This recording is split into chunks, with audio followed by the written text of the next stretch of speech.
like the Reds. It's Tuesday's Talking Reds, big game against Porto tonight at Anfield. Bit of a weird one though, Craig, let's be honest, because we're 5-0 up from the first leg, as everyone knows, and no team ever has come back from 5 goals down after the first leg to recover to go through. So it's a really weird one. You know, Klopp, all the players, or everyone's talking like they need to be professional. Us as fans as well, I guess, we're going to go along. And I mean, look, it's hard to say that it's going to be this big famous European night and it's going to be like, one of the best atmospheres you've ever been in, because it's unlikely that, isn't it? Let's be honest. But we were talking on the Under the Lights show last night, which is out there already, and I was saying, look, there's still going to be a big crowd there.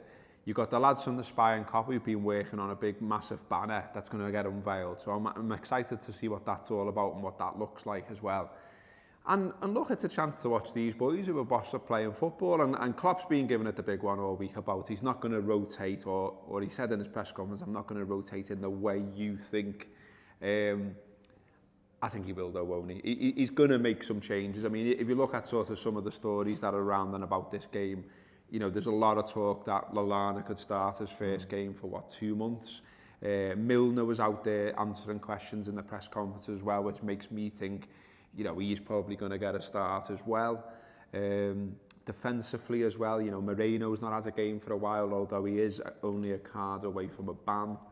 So, there's various changes he can make where it's not really going to, reduce the quality of the side a lot, and it gives people game time who need it. It will be enough, you would think, to get us through the tie. I think that's what he means. I think that's what he means when he says that he's not going to rotate in the way that we think. He's not going to make wholesale changes. He's not going to make 11 changes. Yeah, he's not going to change the goalie, for example. Yeah. He's not going to... I reckon I'd like to hope that you'll see changes up front in terms of maybe giving Firmino a rest, because he's so vital to how we work and play. And although, you bring Firmino out tonight, that sort of changes the way we play tonight probably, but it's the fact that it's a dead rubber. And it's funny because this is the tie that when the tie was drawn, I was thinking, I can't wait for a knockout stage game at Anfield. Yeah. And then we've got here, because the Reds have just been so good and literally been the best team in Europe in the last leg, it's a bit of a dead rubber, but look, I'm still looking forward to it. And it's a good opportunity to see players that we haven't seen that much of over the past few months. Adam Lallana being case in point. This is a great opportunity for him if he does play. It'd be interesting to see what he does with Oxlade-Chamberlain, because he's been really, really good. Over the last couple of games, one of the standout players, I think, which is difficult in this team of standout players. So it'll be interesting to see whether he plays tonight or whether he doesn't, and he plays him at the weekend against Man United. But the likes of Gomez, we haven't seen a lot of him over the last couple of weeks. And I would like to see Van Dijk given a rest as well. He's had injury problems. He's not played a lot of football over the past year because of those injury problems, and he seemed to be in and out of the side at Southampton. He's came here, missed a couple of games. He's played quite a bit over the past 2 weeks now, and he's looked every bit the defender that we hoped he would be. But I would like to see him given a rest now and have him, save him, ready for the big one at save the weekend. Him for Old Trafford. Yeah, I agree with you on that. And Klopp's come out with some comments as well about the team situation as well, which again suggests to me that, despite him saying over and over that he's not really going to rotate, I think he will a bit, because he says, take the team selection and the squad selection for the weekend just gone against Newcastle as an example for what I mean. Can I explain to Mignolet why he doesn't start based on his own level of performance? No. Or to Danny Ward why he can't even make the bench? No. Can I tell Joel Matip, Joe Gomez or Alberto Moreno that their level of application and ability doesn't warrant a starting position? I cannot.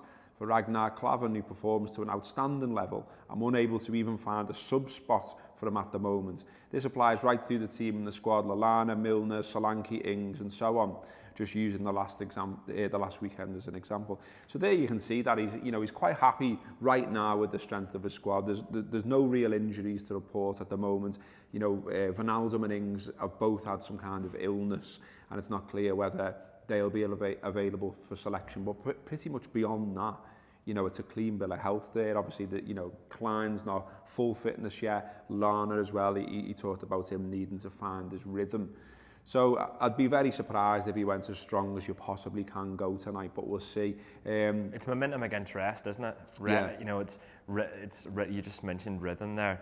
The team have found this rhythm and this momentum. They look absolutely unstoppable at the minute, the first 11. You know, do you play them all or maybe 8 of them? And what I genuinely think he will play the top 3 up top tonight. I think he will, which I wouldn't. Salah and Firmino have played all 9 Champions League games so far.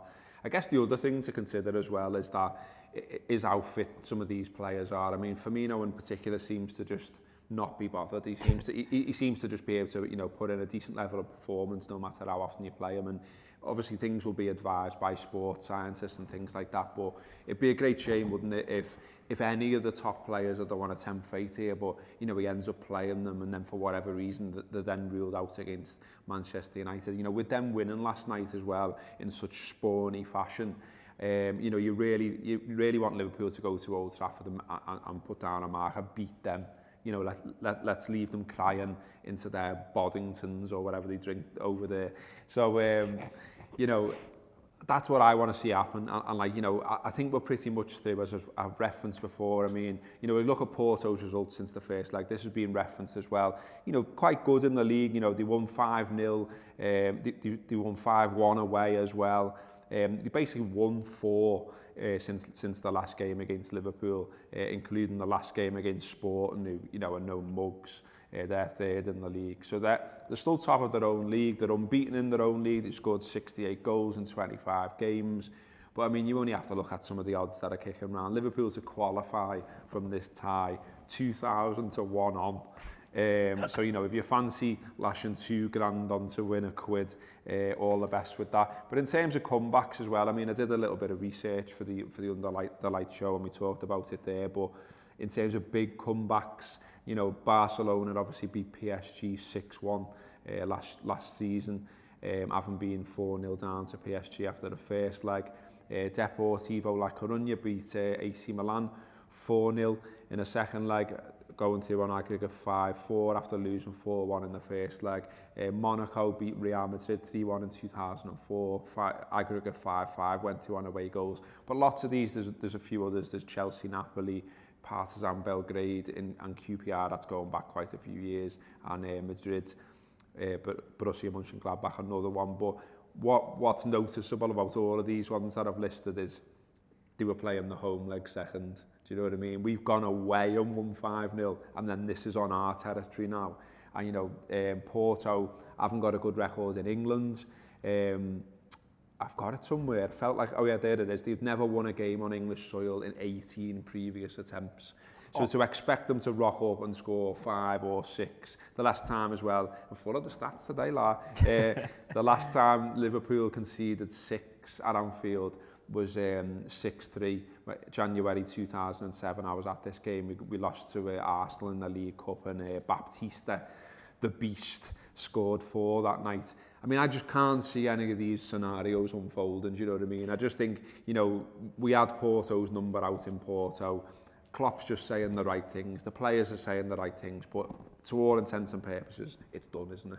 Yeah, look, it has to be. If it isn't, then we give it up tomorrow, Gareth. We're going to have to, you know what I mean? I'm jumping in that Mersey. I was saying about Evertonians on here the other day, and I said if they don't get that ground, they'll file like lemons into that Mersey, which is just behind you, but you can't see it. I don't know why I keep pointing at it. But I'll do that. If we don't get through, that's it. I'm just like, see you boys. I'll be using you as one of those life things. You know what I mean? I'll be in there with you. No, but I think the results that you've just read out, it just puts into context just how big a result it was for Liverpool to do that in the first leg, and how they've just literally blown them away. And we've talked at times this season about you know, Liverpool, Europe stand up and taking notice of what Liverpool are doing, and I know you talked about it on the Under the Lights show, but I think there's still a surprise element. I still don't believe that the top teams in Europe understand just how good this Liverpool side are. But you know, that 5-0 win away from home will have gone a long way to sort of showing them. And I think that, you know, just make it professional tonight, keep momentum going, get a win, and bounce into Old Trafford on Saturday and reclaim second place. Yeah, I mean, you know what you're going to get at Old Trafford as well. I mean, you know, I presume you watched that game I did, and, you know, didn't think United were particularly impressive. Showed a little bit of character to come back, obviously, but it was it's a Roy Hodgson side, it's a Palace side that are essentially been struggling all season. And Palace had a good go at them, didn't they? And Palace were causing them problems, and we've got better players than Palace.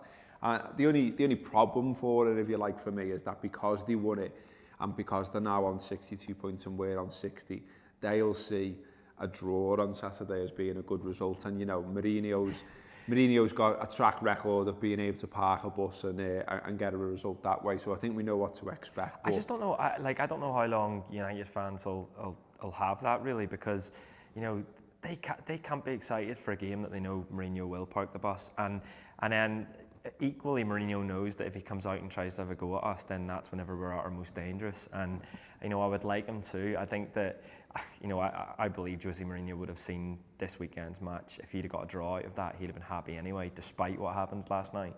But it's the most annoying, it irked me a little bit, it's the most annoying way for them to win in terms of a win, because, you know, if they win 2-0 and it's just a bit of a stroll in the park, then you can say, well, it's just Palace. Even Matic scoring, I mean, you know, he did. I know he got one for Chelsea. That was a bit of a humdinger, if you like, but it's not something he's regularly got in his locker. I really enjoyed the interview afterwards. Did you see that? No. He got interviewed, you know, by the Monday Night Football crew, and they're all in their posh studio, and he's there with the headphones on. And I can't remember the lad who hosts it now, but he said something like, so, you know. Did you put that curl on it on purpose so that, like, it curled away from the keeper and into the corner?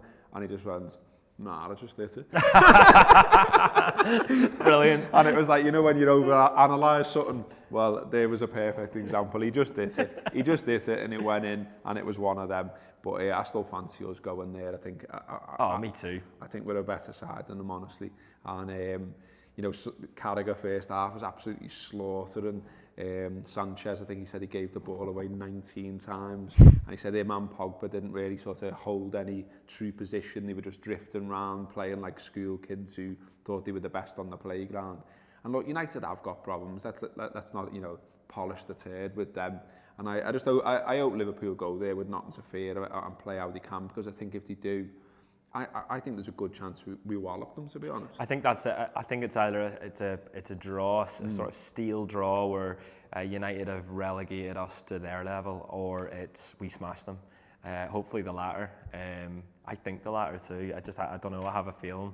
Maybe it's times, I guess, when I'm confident against United that they hurt me. I think it's probably the one fixture you look forward to most, but you're also most nervous about in a weird way. But my word, how good it would feel after come 3 o'clock on Saturday if we've hammered them. Let's hope so. Fingers crossed. We'll be back in a minute. We'll have a chat about the day's newspapers. It's turning out to be a fantastic season, this, for Liverpool. 100 and odd goals already hit the back of the net.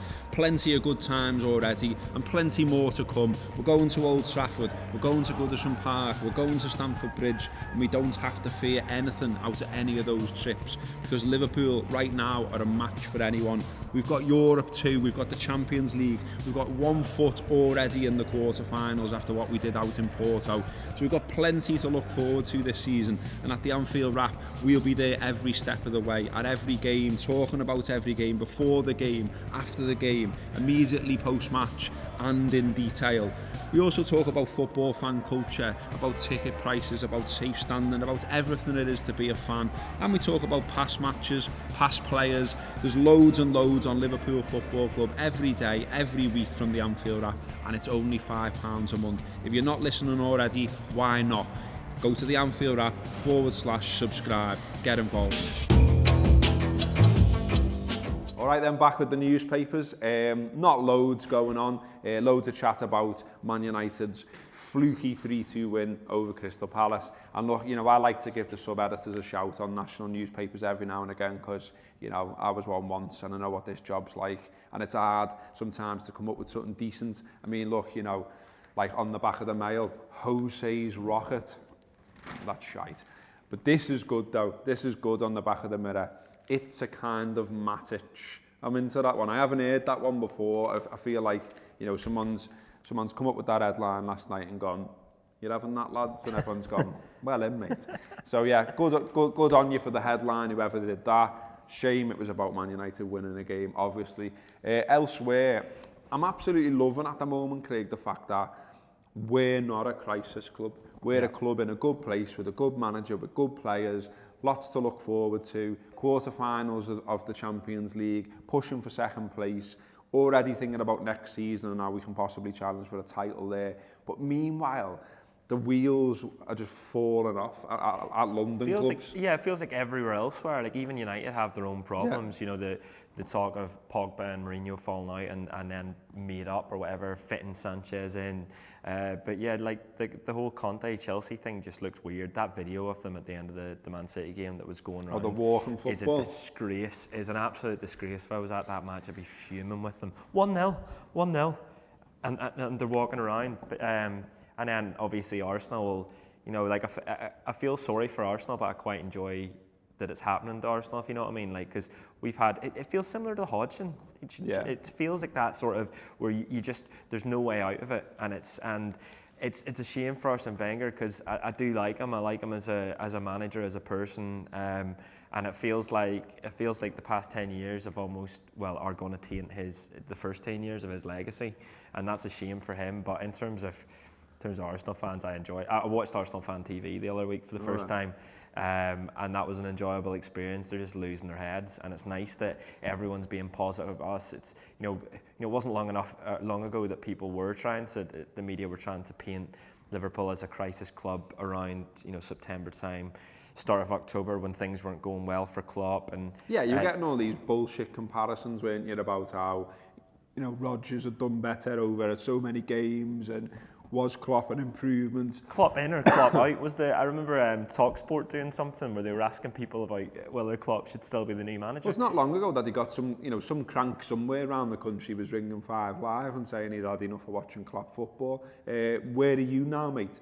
But on the back of the Times, on the idea of the other crisis clubs and not us for once. Conte risking Hazard future is the little headline on the Times there, and this is the idea that he's had a go, Hazard. He was played as a false nine in that game against City and obviously didn't really enjoy himself, to say the least. And he says here, in fact, I've got it written down here, I'm all over the show today. He says, we could have played for 3 hours and I wouldn't have touched the ball. He also goes on to have a little moan about having to compete with like City's Grock centre-halves for like long balls. And he just basically said, he said something like, I felt like I had a bit of a run round, but I hadn't had a game of football. It felt like the strangest, you say false nine, but whenever you're that isolated up front, it's almost as if you have to be a kind of a target man. And I think that's what he's talking about there when he's got these massive Grocks around him. I felt sorry for him. Like I didn't get it, to be honest. I just didn't get going to Man City. City are obviously a good side, and that needs to be said. But at the same time, they've got Barcelona coming up, Chelsea, and so they need to be in some kind of shape to be able to go toe to toe with them, and to just sort of almost throw this one away and act like a team much lower down the league, defeatist. really. It was defeatist. I mean, look at the way Liverpool went at City and had a go. Even in the game where we ended up getting tonked because Mane got sent off, and that's why we got tonked. Before he was sent off, we were having a go at them. We were causing them problems. And I just feel like, there's a bit of a thing with City this season where, of course, they're a good side. Of course they are. But it feels like they've almost got in the heads of some teams, including Chelsea by the looks, where they're just going, we can't match these. But except Liverpool, because we were giving them a go before Mane gets sent off, and then obviously what happens in January, we go toe to toe with them, and we beat them. We were better than them, teams don't have our quality. Teams aren't able to. They don't have the players to be able to do that, and I understand that. But I'd expect that a little bit more from Chelsea than that defeatist attitude, both from the players and from the manager. And on Wenger, apparently he's told his coaches at the club that he will not step down and that he will, they'll have to sack him. Essentially, he believes that he's still got some support inside the club from someone. It's certainly not from the fans by the looks of it. I mean, you referenced Arsenal Fan TV, but also in a survey conducted by Arsenal Supporters Trust, and 88% of members voted for Arsenal to end Wenger's contract. when his position is reviewed in the summer. The interesting thing about this, and we touched on it, feels like we're talking about Arsenal all the time at the moment, but is that whoever comes in, and it's not clear who would come in, but whoever does come in, you know, he's got a bit of a job on his hands. It's not like you come in and like you're inheriting this, you know, fantastic side. You're coming in and you're like, well, I'm not sure about my centre halves. I'm not sure about this lad Ozil who's on 350 grand a week and only seems to play, you know, 1 in 3. You know, you've sold Sanchez. You know, there's problems. You know, Aubameyang looks like he already hates it. I feel I'm trying to work out if I feel sorry for him or not, because he must have walked into that club and just thought, what have I done? It's like that. It's like the gif you love where like the guy walks into the room that's full of fire. Do you know what I mean? Yeah, I love that. It's a little dog, isn't it? And his little dog just sat at the table and it's completely like fire all over the place and it's just there with a brew and it says, "This is fine."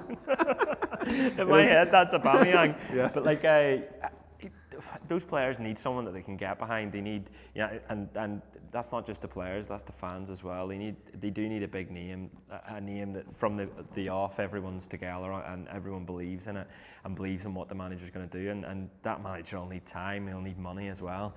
But it just sort of feels like it looks a lost cause. The players look as if they've sort of lost any sort of faith in the manager, and from our perspective, it's all right. It's great. Right. It's great because, to go back to the point I made at the start of this section, you know, right now Liverpool aren't a crisis club, but also they're so far away from being one for me as well. I mean, you know, we need 5 wins out of the remaining 9 league games to secure a place in the top 4 and therefore in next season's Champions League.